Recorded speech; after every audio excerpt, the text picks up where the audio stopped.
Эми Абу Ханифаны айтсақ, бұл Нуаман ибн Сабит. Өзінің аты Нуаман, атасының аты Сабит. Мұның ошол атасы, өзінің атасы мен, демек чоң атасы менен Хазіреті Алиден дуа алған екен да.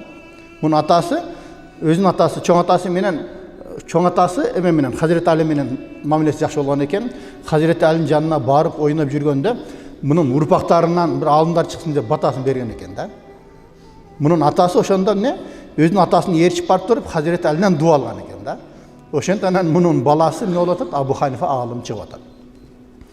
Эми бул өзү Абу Ханифа хижри жылдын 80-нчи жылы төрөлгөн, 150-нчи жылы кайтыш болгон. 80 жылы төрөлүп, 150-нчи жылы кайтыш болгон. Ошондо биздин азыркы миладий жыл менен 699-нчы жылы төрөлгөн экен.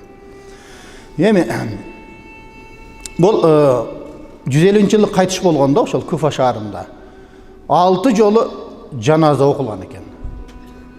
Эл ушунча көп келген дейт, 50 000 адам келген дейт жаназасына. Ошо бир жамаат окуп кетип, кайра окуп, ошентип 6 жолу окулган дейт, 50 000 адам жаназасын окуган дейт. Көмүлгөндөн кийин 3 күнгө чейин мына бул жашоодогу алым кетти, эң чоң алым кетти деген добуш чыгып турган дейт да, мүрзөсүнөнчү. Көрөсүздөр. Эми бул жөнүндө айта турган болсок, негизи бул бизде факих деп коет. Фикх маселеси боюнча 83 000 маселе чыгарган экен. Маселе дегенде бул не? Ошол закон, мыйзам иштеп чыккан да. Курандан, хадистен алып туруп, бул мындай маселе булдай болуп чечилет деп туруп, 83 000 маселе чыгарган экен. 33 000 ибадат жөнүндө болсо, 50 000 бул мамиле жөнүндө. Сода сатык болсун, куда сөөк болсун, куда түшүк, кыскасы эмне мамиле бардыгы. Ошонун 33 000 бул ибадат жөнүндө экен. Ибадат дегенде намаз, орозо, зекет, кыскасы эмне ибадат маселеси боюнча. Бул Абу Ханифа 4 сахабага жолуккан экен. 4 сахабага жолуккан, ошол себепте муну биз табиий деп айтат экенбиз. Табиий. Пайгамбарыбыз менен чоң жашап пайгамбарды көргөндөр сахаба дейбиз, сахабаны көргөндөрдү биз табиий деп коебуз да. Табииндердин катарына кирет экен. Бул ошол Анас радиаллаху анхуну көргөн экен да.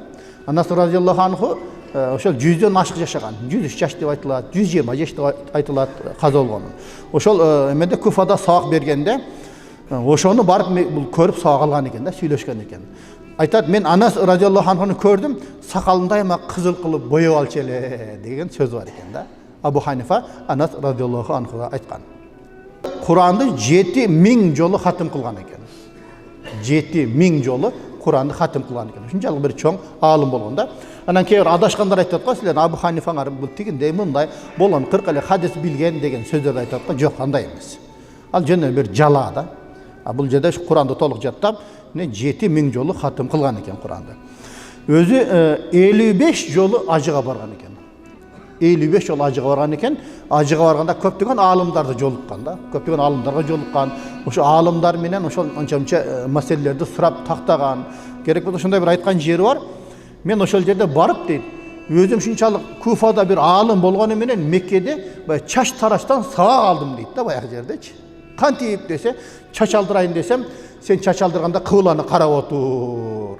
Бул сүннөт деди дейт. Эме каяктан билесиң? Бизе мага ошондой устаздар айткан. Такбир айтып отур.